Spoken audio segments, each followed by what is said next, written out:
Hello students, जैसा कि आपको पता है आप कर चुके हैं मोनो हाइब्रिड क्रॉस। उसके बाद हमने डिस्कस किया डाई हाइब्रिड क्रॉस और उसके बाद एक डिस्कस करने वाली बात थी कि जो मेंडल के जो एक्सपेरिमेंट थे उनके क्या कंक्लूजन रहे। तो after discussing monohybrid cross and dihybrid cross, अब हम जो मेंडल के बाद की जो डिस्कवरी हुई, यानी कि उनको हम पोस्ट मेंडेलियन डिस्कवरी के रूप में अब कुछ अगले टॉपिक पढ़ेंगे। मेंडल ने जो लॉज दिए, जो प्रिंसिपल दिए अबाउट इनहेरिटेंस, उससे हमें जेनेटिक्स में काफ़ी सफलता मिली। लेकिन कुछ कार्य ऐसे थे जो मेंडल के बाद हुए, उन्होंने भी जेनेटिक्स में और ज़्यादा सफलता दिलाने की कोशिश की। तो आज हम उन्हीं को डिस्कस करने जा रहे हैं। हमारा आज का टॉपिक है पोस्ट मेंडेलियन डिस्कवरी। जो मेंडल के बाद का जो कार्य है, डिस्कवरी है, उनको डिस्कस करेंगे और बेहद इम्पोर्टेंट टॉपिक है। तो जैसे मैं आपको पिछला याद दिलाऊं, law of dominance, law of independent assortment, इस तरीके के कुछ लॉज आए थे इनहेरिटेंस के और उन लॉज को फॉलो किया गया था। लेकिन पोस्ट मेंडेलियन डिस्कवरीज में अब उन लॉज की कुछ एक्सेप्शन हैं जो मेंडल की पकड़ में नहीं आई थी। यानी कि मेंडल के द्वारा जो एक्सेप्शंस थी लॉ ऑफ डोमिनेंस की या फिर लॉ ऑफ इंडिपेंडेंट असॉर्टमेंट की, वो नहीं डिस्कस की गई थी। उनके जो कुछ एक्सेप्शंस थे, आगे चल के वो दूसरे साइंटिस्ट ने डिस्कस किया और आज हम उन्हीं को फिर आज आपके सामने लेके आए हैं। तो जैसे हमारा आज का ये मैं टॉपिक बताऊं कि एक्सेप्शंस टू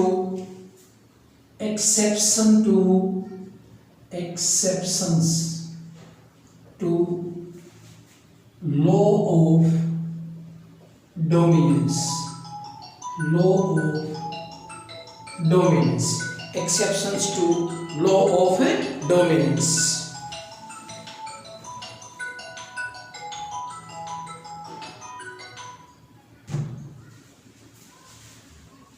एक्सेप्शंस टू, एक फोन आया था तो डिस्कनेक्ट किया गया है। Exceptions to law of dominance बहुत इंपॉर्टेंट टॉपिक। यानी कि लॉ ऑफ डोमिनेंस है, जो हमने देखा था कि जब दो फैक्टर हैं तो उनमें से एक फैक्टर एक्सप्रेस करेगा, दूसरा एक्सप्रेस नहीं करेगा। जो एक्सप्रेस करेगा वो डोमिनेंट है और जो एक्सप्रेस नहीं करेगा वो रिसेसिव। लेकिन इस टॉपिक के माध्यम से हम ये देखेंगे कि अब यहाँ डोमिनेंट और रिसेसिव की कोई बात नहीं है। अगर है तो दोनों डोमिनेंट हो सकते हैं, नहीं तो कोई भी डोमिनेंट नहीं हो सकता है। ये बात मेंडल के बाद हुई, इसलिए इसको पोस्ट मेंडेलियन डिस्कवरी के रूप में पढ़ते हैं। Exceptions to law of dominance, तो इसमें पहला है हमारा इनकम्प्लीट डोमिनेंस। इनकम्प्लीट डोमिनेंस ये बेहद इंपॉर्टेंट टॉपिक में जो बताने लग रहा हूं, आप ध्यान से देखें। दूसरा कोडोमिनेंस, तीसरा मल्टीपल अलील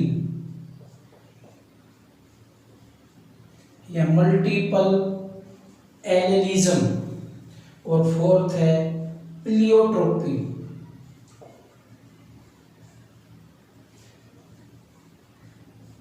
या प्लियोट्रोपिज्म।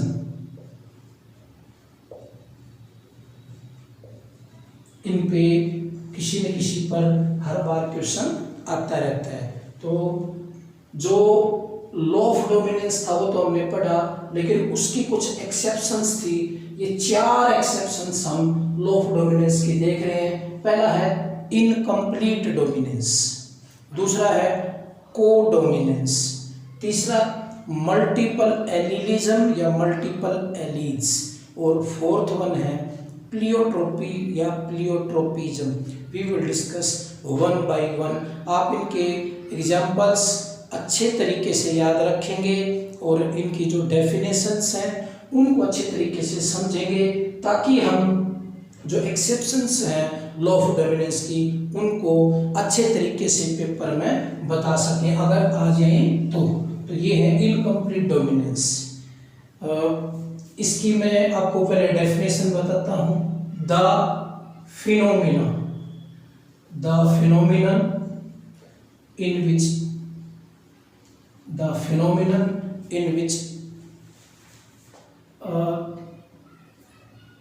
neither allele of gene is dominant and or nor allele of a gene is recessive।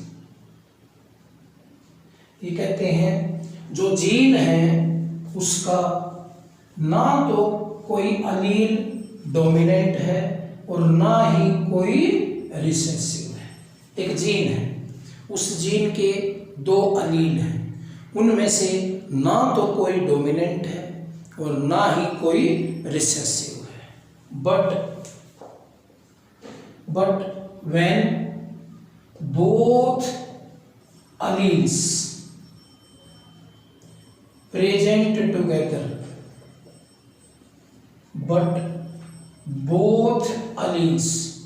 present together in heterozygous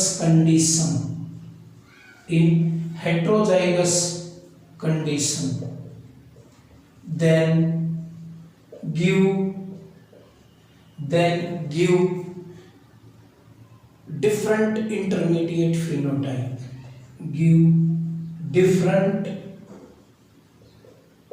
intermediate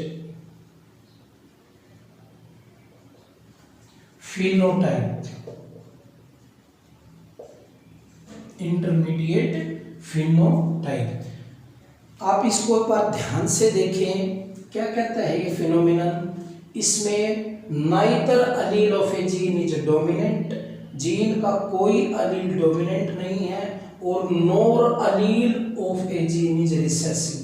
मतलब एक जीन का कोई अलील ना तो डोमिनेंट है ना रिसेसिव है। बट व्हेन बोथ अलील्स, अगर वो जीन के दोनों allele present together in heterozygous condition, अगर उस अलील के उस जीन के दोनों अलील हेटेरोजाइगस कंडीशन के अंदर अगर आ जाते हैं तो different intermediate phenotype show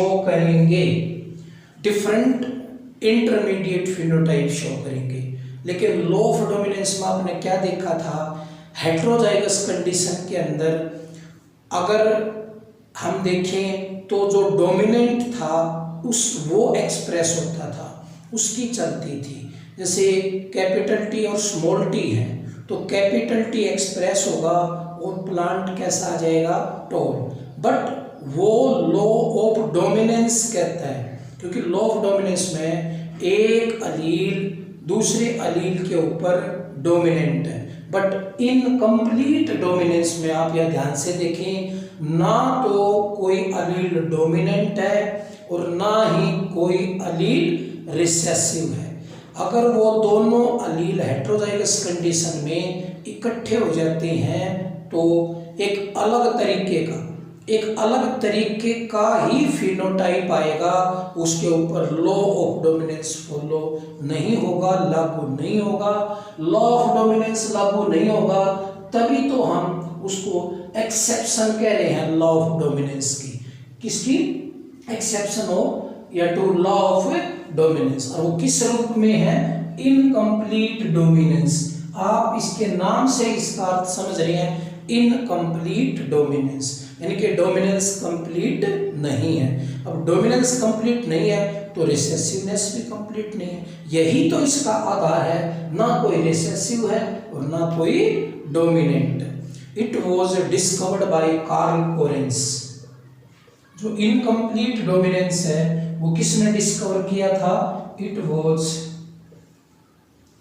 discovered by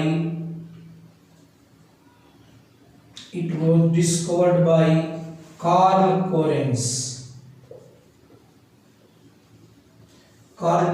ने।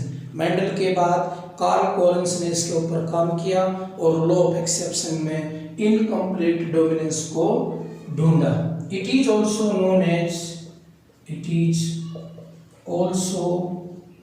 Known as मोज़ेइक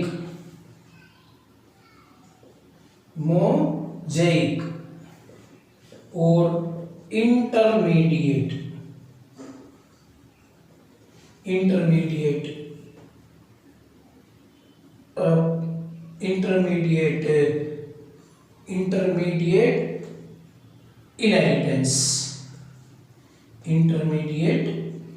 inheritance. इसको मोज़ेइक या इंटरमीडिएट इनहेरिटेंस बोला था कार्ल कोरेंस ने। ठीक है, अब हम इसका एग्जाम्पल के साथ इसको अब समझना चाहेंगे। तो मोस्ट कॉमन एग्जाम्पल हैं जैसे मिराबिली जलापा या स्नैपड्रैगन का जो फूल होता है उसका कलर, या फिर आप देख सकते हैं फाउल कलर जो है एंडालुसियन फाउल के अंदर जो उनका कोट कलर होता है उसके अंदर देखेंगे एग्जाम्पल। जैसे मैं नंबर 1 लूँ एग्जाम्पल, फ्लावर कलर इन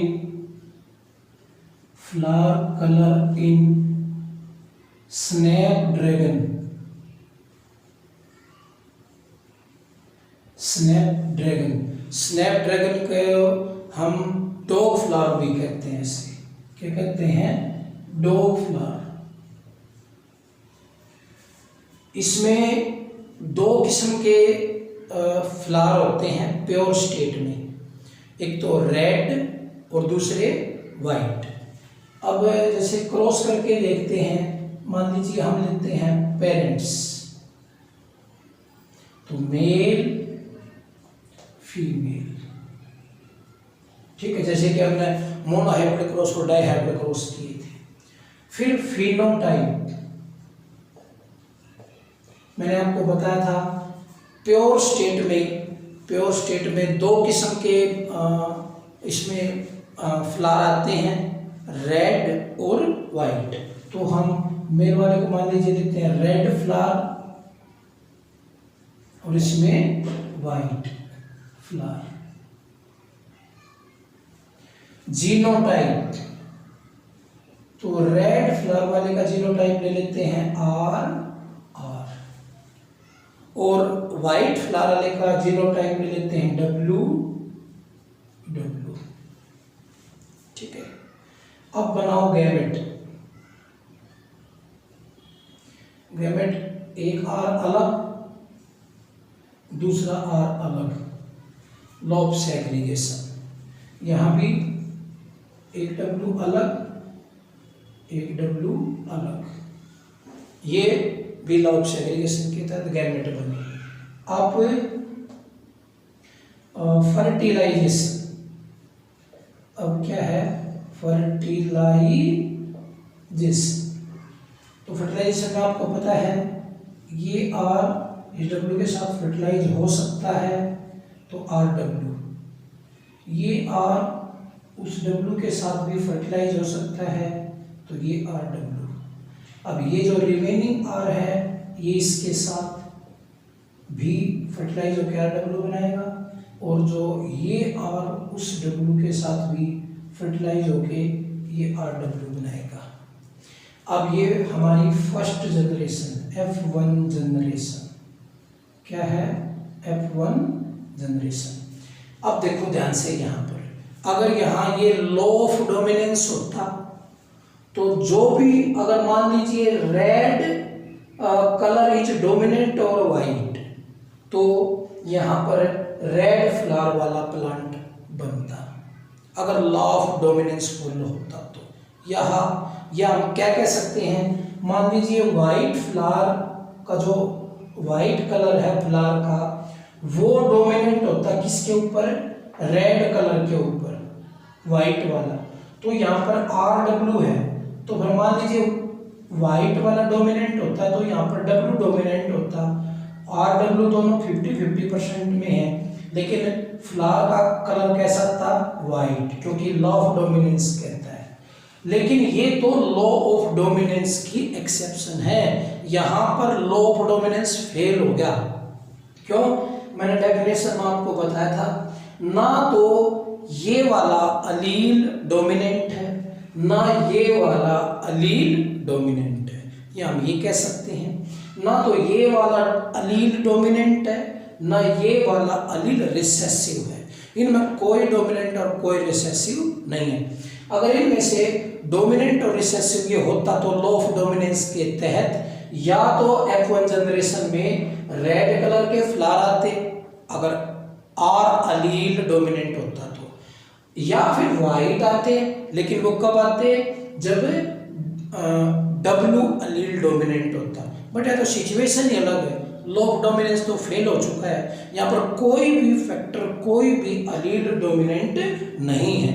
और मैंने लास्ट में डेफिनेशन के लास्ट में भी लिखवाया था, अगर हेटेरोजाइगस कंडीशन के अंदर दोनों अलील आ जाते हैं तो डिफरेंट तरीके का फिनोटाइप आएगा, तो इसका मतलब law of dominance completely fail. तो ये अब हेटेरोजाइगस कंडीशन है। अब ये हेटेरोजाइगस कंडीशन है तो 100% ये हेटेरोजाइगस है, हेटेरोजाइगस 100% हाइब्रिड या हेटेरोजाइगस, क्योंकि आप देख रहे हैं 50% आर है, 50% डब्ल्यू है।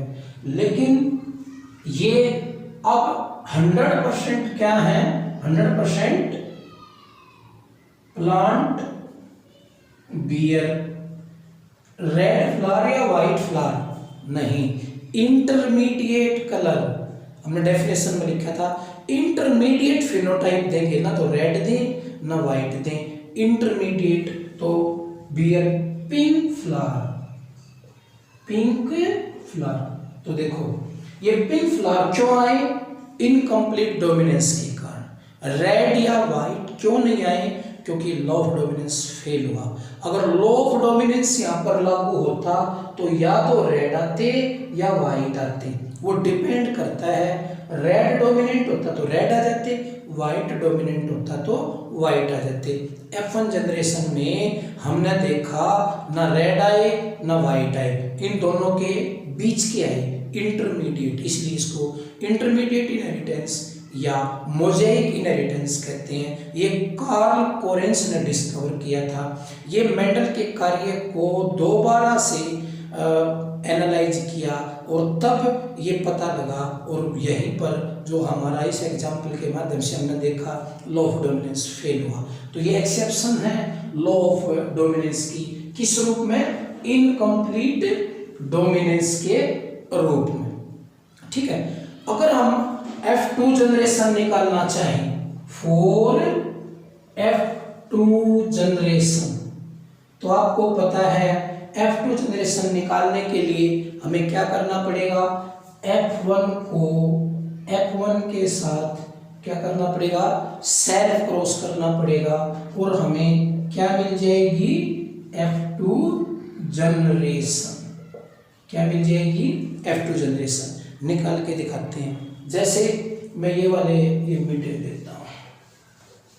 हाँ, आपको इतना जरूर पता होना चाहिए, ये F2 मिलेगी हमें यहाँ, इतना जरूर पता होना चाहिए कि F1 में क्या थे, सभी RW ये वाले थे ये, और उनका कैसा कलर था, पिंक। तो पेरेंट्स क्या लिए, मेल और फीमेल के रूप में। फिनोटाइप क्या लेना है, बोलो, F, यानी कि मेल कहाँ से लेना है, F1 से, फीमेल कहाँ से लेनी है, वो भी F1 से, यानी कि मेल फ्लावर और फीमेल फ्लावर। अब फिनोटाइप F1 में कैसा था, पिंक। आपने देखा F1 जनरेशन में जितने भी पौधे थे वो सारे कैसे फूल बनाते थे, pink, due to law, due to incomplete dominance.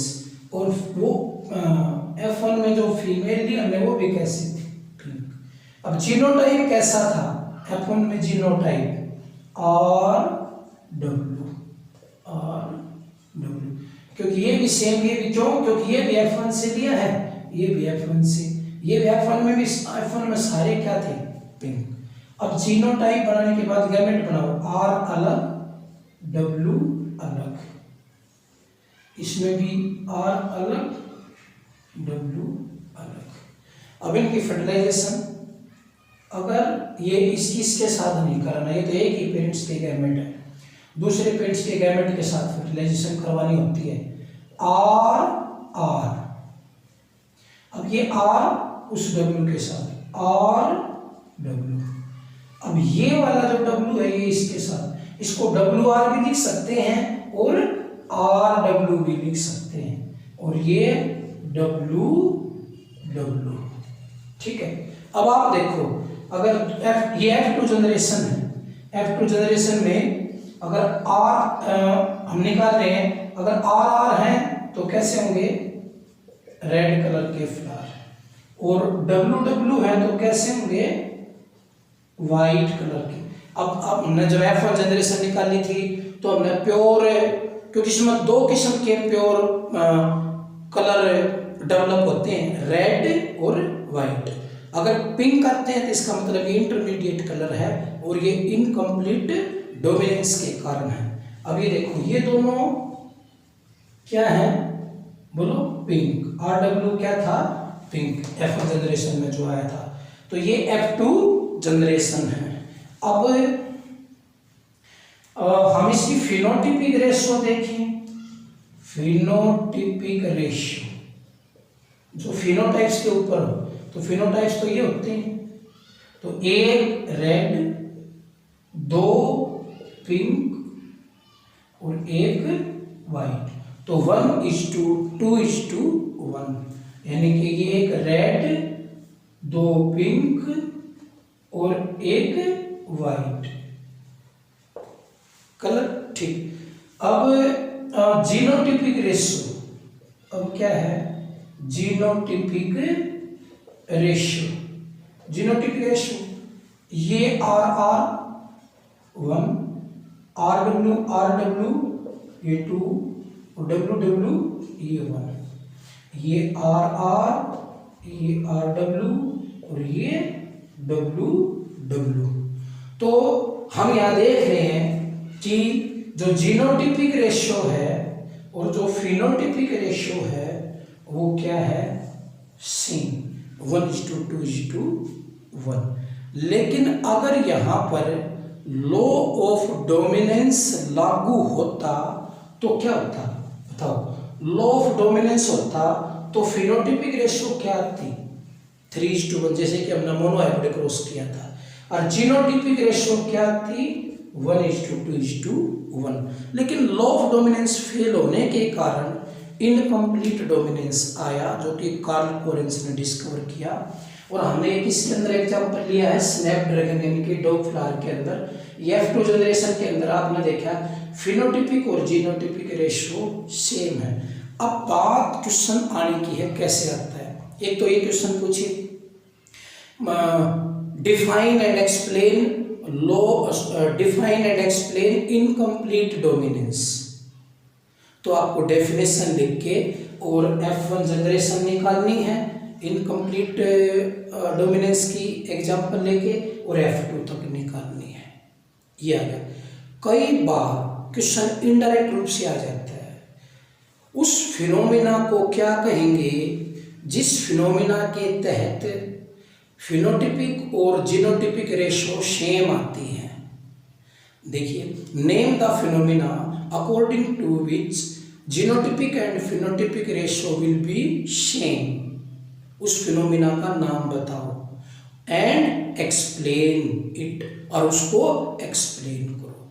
तो बेटा तो भी यही है इनकम्प्लीट डोमिनेंस। आपको ये याद रखना है, इनकम्प्लीट डोमिनेंस में ही फिनोटिपिक और जीनोटिपिक रेशियो क्या होती हैं, सेम। जैसे कि आपने ये देखा, अगर लॉ ऑफ डोमिनेंस होता तो ये सेम नहीं आती फिनोटिपिक और जीनोटिपिक।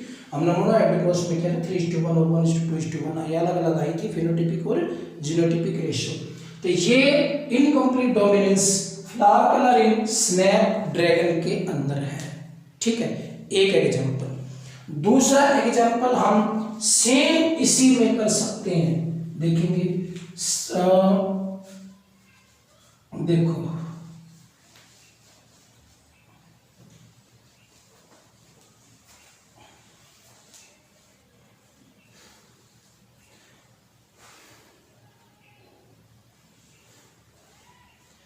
दूसरा मैं आपको बता देता हूं करके। दूसरा एग्जाम्पल क्या है, फ्लावर कलर इन मिराबिली जलापा, मिराबिलीज जलापा, इसको फोरोक्लोक प्लांट कहते हैं, फोरोक्लोक प्लांट, फोरोक्लोक प्लांट। जैसे हमने स्नैपड्रैगन को डॉग फ्लावर कहा था, उसका कॉमन नाम इसी तरीके से मिराबिलीज, मिराबिलीज BILIS जलापा, JALA और PA जलापा, फोरोक्लोक प्लांट। इसमें भी सेम है, इसके अंदर भी जो प्योर फॉर्म होती है, आप समझे क्या होती है प्योर फॉर्म, तो उसके अंदर दो कलर होते हैं, रेड और वाइट, रेड और वाइट।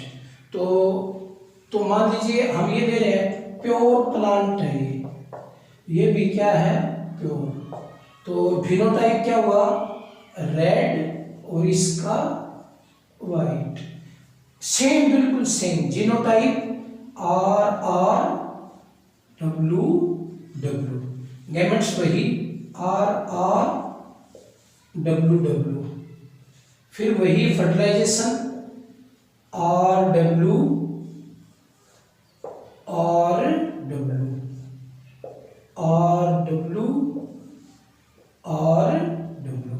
कौन सी जनरेशन आई, फर्स्ट F1 जनरेशन। सारे कैसे हैं 100% हेट्रोजाइगस, 100% हेट्रोजाइगस और 100% पिंक, 100% क्या है पिंक। अच्छा, स्नैपड्रैगन के अंदर हमने देखा सेम थे, प्योर स्टेट में रेड और वाइट कलर थे, और हेट्रोजाइगस कंडीशन में देखा पिंक थे, बिल्कुल सेम कलर जो मिराबिली जलापा के जो फूल होते हैं उनमें भी होता है। प्योर स्टेट के अंदर तो वो रेड और वाइट होते हैं, और हाइब्रिड यानी कि हेट्रोजाइगस कंडीशन के अंदर जब F1 जनरेशन आती है तो उसमें पिंक होते हैं। बिल्कुल सेम है, बिल्कुल सेम है, बस एग्जाम्पल अलग है। उसमें ये दूसरा एग्जाम्पल है, यानी कि इस पौधे के अंदर भी ये हमने देखा पहले स्नैपड्रैगन। अब अगर इसकी F2 निकालनी हो, F2 तो क्या करेंगे, फिर F1 और F1 को हम सेल्फ क्रॉस कराएंगे, क्या निकलेगी F2, और F2 में सेम इसी तरीके से अगर हम फिनोटिपिक रेशियो निकालेंगे तो वो भी कितनी आएगी 1:2:1, और जीनोटिपिक जो रेशियो निकालेंगे वो भी कितनी आएगी 1:2:1। बिल्कुल सेम है, क्योंकि बस एग्जाम्पल अलग है। फूल का कलर प्योर स्टेट में दोनों में सेम होता है, और इंटरमीडिएट कंडीशन में दोनों में पिंक होता है, तो इसका मतलब दोनों सेम तरीके का पैटर्न शो करते हैं, दोनों प्लांट इनकम्प्लीट डोमिनेंस शो करते हैं। अब हम जैसे लेते हैं तीसरा एग्जाम्पल, देखो तीसरे एग्जाम्पल ये जो फाउल कलर है उनमें देखने को मिला है। तीसरा एक और एग्जाम्पल है जो लॉ ऑफ डोमिनेंस को फेल करता है या इनकम्प्लीट डोमिनेंस शो करता है। तो तीसरा एग्जाम्पल है इनकम्प्लीट डोमिनेंस का, कोट कलर इन एंडालुसियन फाउल। ये एंडालुसियन जो फाउल है ANDALUSIANFOWL, ये मुर्गों के अंदर जो कलर है वो स्टडी किया गया कार्ल कोरेंस के द्वारा, उसने भी क्या किया लॉ ऑफ डोमिनेंस को फेल। अब ये भी देखो जो प्योर प्योर फॉर्म होती हैं उसके दो ही कलर होते हैं, या तो ब्लैक या वाइट। ये भी प्योर फॉर्म का कलर है और ये भी प्योर फॉर्म का कलर है। अब ये कैसे लॉ ऑफ डोमिनेंस को फेल करता है, क्योंकि F1 जनरेशन बताएगी। अगर F1 जनरेशन में किसी एक अलील की डोमिनेंस के कारण कलर आ जाता है तो लॉ ऑफ डोमिनेंस, लेकिन कोई भी अलील F1 जनरेशन के अंदर अपने आप को डोमिनेंट शो नहीं कर सकता, इसका मतलब incomplete dominance. Parents male female, phenotype pure colour जैसे ब्लैक वाइट, ठीक है, यानी कि एक ये जो मेल है वो प्योर, मैंने कहा ना प्योर फॉर्म में ये ब्लैक और वाइट होते हैं। तो मान लीजिए मेल हमने लिया प्योर फॉर्म में तो ब्लैक, फीमेल मान लीजिए हमने प्योर फॉर्म में लिया तो वाइट। आप ऐसा भी कर सकते हैं, मेल को आप वाइट ले सकते हैं क्योंकि प्योर लेना है आपको, चाहे मेल हो चाहे फीमेल, ऐसा कुछ नहीं है, ब्लैक हो चाहे वाइट हो, प्योर होना चाहिए। यानी कि फीमेल को आप ब्लैक और मेल को आप वाइट भी ले सकते हैं क्योंकि दोनों के प्योर कलर हैं। Genotype, genotype B B black के लिए और डब्लू डब्लू वाइट के लिए। गैमेट क्या बनेंगे? B B W W. अब इनकी फर्टिलाइजेशन कैसे होगी? बी डब्लू और बी डब्लू, एक भी दोनों डब्लू के साथ फर्टिलाइज कर सकता है, चांस है। और दूसरा बी भी दोनों डब्लू के साथ फर्टिलाइज कर सकता है। तो ये हमारी कौन सी आ गई? F1 generation. जैसे कि हम तो F1 जनरेशन में हमने देखा 100% क्या है? हाइब्रिड। और मैंने आपको बताया था हाइब्रिड को हेटेरोजाइगस कहते हैं। अब 100% जो कलर बताओ कैसा हुआ? अब देखो अगर लॉ ऑफ डोमिनेंस होता या तो बी की चलती तो ब्लैक हो जाती, बी डोमिनेंट होता तो, अगर डब्लू की चलती तो वाइट हो जाती अगर डब्लू डोमिनेंट हो, या तो neither factor is dominant, neither Aleel is dominant and nor is recessive but present together in heterozygous condition give a different phenotype in F1 generation। तो F1 जनरेशन में ये डिफरेंट फिनोटाइप देगा, ना तो black आएगा ना वाइट, तो 100% क्या होगा? ब्लू। तो F1 जनरेशन में ये इंटरमीडिएट टाइप, इंटरमीडिएट कलर आया ब्लू, ब्लैक और वाइट का मिक्सर होके इंटरमीडिएट होके ये कैसा कलर आया? ब्लू।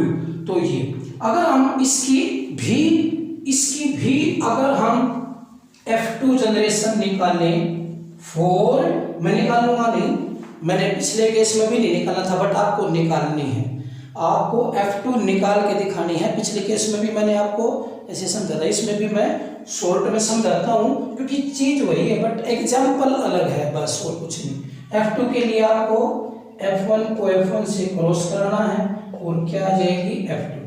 बट ये F2 आपको ऐसे पूरा वो सेट करके जैसे पेरेंट्स, फिनोटाइप्स, जीनोटाइप्स ऐसे लेके पूरा अपने कॉपी में वो करना है, इसको नोट डाउन करना है। तो अब इसकी फिनोटिपिक जो रेशियो है, फिनोटिपिक जो रेशियो होगी वो क्या होगी? 1:2:1। और जो जीनोटिपिक रेशियो होगी वो भी क्या होगी? 1:2:1। क्योंकि ये इनकम्प्लीट डोमिनेंस का एग्जाम्पल है तो फिनोटिपिक और जीनोटिपिक रेशियो तो सब में सेम होगी, बट एग्जाम्पल अलग है। वो जो दो एग्जाम्पल थे वे प्लांट में थे, मेरा बिल्ली जलाप्पा में और स्नैपड्रैगन में। ये तीसरा एग्जाम्पल है एंडालुसियन फाउल के अंदर, वहां पर रेड और वाइट प्योर कलर होते थे प्योर फॉर्म में और इंटरमीडिएट में पिंक, और यहाँ पर black and white pure form में होते हैं प्योर कलर बट इंटरमीडिएट में ब्लू। तो आप ये देखेंगे तो इसमें 25% रेड, 25% सॉरी ब्लैक, 25% ब्लैक और 25% वाइट और 50% क्या होंगे? ब्लू। तो इस तरीके से ये भी आपको ये पूरा निकाल के दिखाना है। ये तो मैंने आपको बताया है, इस तरीके से ऐसे हो जाएगा। आपको एग्जाम्पल भी याद रखना है, ठीक है। अब आपको घर से मैं इसकी एक और चौथा एग्जाम्पल बता देता हूँ, वो आपको वो भी करना है। 4 एग्जाम्पल के साथ इनकम्प्लीट डोमिनेंस को करने लग रहे हैं। अगर आप एग्जाम्पल्स चारों को याद रख लेंगे, पैटर्न सभी का सेम है, बस याद एक का करना है और एग्जाम्पल चारों हो जाएंगे। बस नाम याद रखना है चारों के क्या है। तो मैंने ऐसे चौथा एग्जाम्पल अब हम करेंगे। चौथा एग्जाम्पल क्या है, ये सबसे important example, starch grain synthesis. Starch grain synthesis in P seeds. जो पी सीड्स हैं, मटर के जो बीज हैं, उनमें स्टार्च ग्रेन सिंथेसिस है। देखिए अब थोड़ी सी मैं बात बता देता हूं। जो ये स्टार्च ग्रेन सिंथेसिस है is controlled by gene, is controlled by gene. और इस जीन के 2 अलील हैं। एक आप कुछ भी कह लीजिए, जैसे मान लीजिए कि ये बी अलील है और एक ये स्मॉल अलील है, ठीक है। जो स्टार्च ग्रेन सिंथेसिस है वो पी सीड के अंदर एक जीन के द्वारा कंट्रोल होता है और उस जीन के 2 अलील हैं, एक बी और एक बी। अगर ये दोनों बी जैसे आपने देखा होमोजाइगस है तो लार्ज स्टार्च ग्रेन, तो लार्ज स्टार्च ग्रेन सिंथेसिस होगा। अगर बी होमोजाइगस कंडीशन के अंदर है तो लार्ज स्टार्च ग्रेन सिंथेसिस होगा और सीड शेप कैसी होगी, राउंडेड। सीड शेप कैसी होगी, ये होमोजाइगस डोमिनेंट होता है, होमोजाइगस डोमिनेंट। तो थोड़ा सा आप समझें क्या, अगर कैपिटल बी यानी कि होमोजाइगस डोमिनेंट है तो लार्ज अमाउंट में स्टार्च ग्रेन बनेगा और लार्ज अमाउंट में स्टार्च ग्रेन बनेगा तो सीड बिल्कुल राउंडेड हो जाएगा, एक कंडीशन प्योर फॉर्म में। दूसरा, अगर मैं ये भी और ये भी, देखो ध्यान से मिटो रहा हूं, अगर मान लीजिए मैं स्मॉल बी और स्मॉल बी दोनों इकट्ठे लेता हूं तो ये डोमिनेंट की बजाय कैसा हो जाएगा, रिसेसिव। अगर ये दोनों स्मॉल बी इकट्ठे हैं तो लार्ज की बजाय क्या होगा, स्मॉल स्टार्च ग्रेन सिंथेसिस होगा, यानी कि बीच के अंदर जो स्टार्च ग्रेन है वो बिल्कुल कम बनेगा और कम बनेगा तो सीड की शेप कैसी होगी, रिंकल्ड होगी, WRINKLED, रिंकल्ड होगी। ये आपको बात ध्यान रखनी है।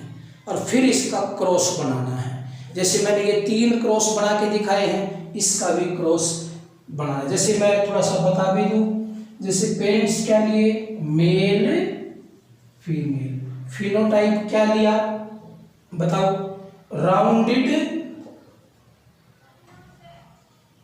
और रिंकल्ड,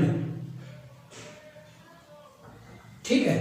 और फिर जीनोटाइप क्या लिया, जीनोटाइप में राउंडेड तो किस में बनता है, बी में, और रिंकल्ड किस में बनता है, स्मॉल बी और स्मॉल बी के अंदर। ये मैंने अभी आपको बताया।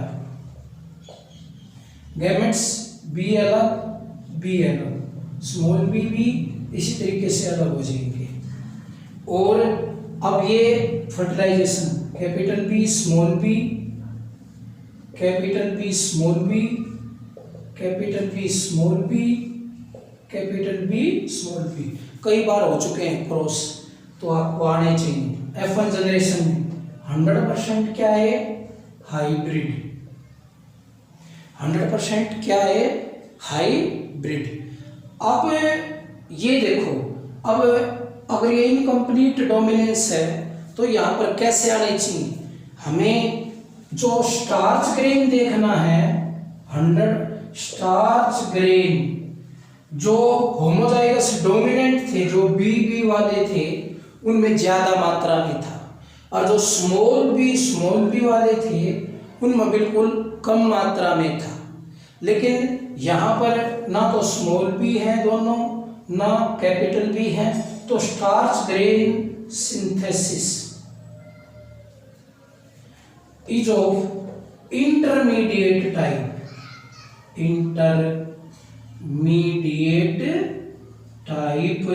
ना तो स्टार्च ग्रेन ज्यादा है, क्योंकि ज्यादा तो कैपिटल बी में होता है, और ना ही स्टार्च ग्रेन कम है, क्योंकि कम तो स्मॉल बी और स्मॉल बी वाले केस में होता है।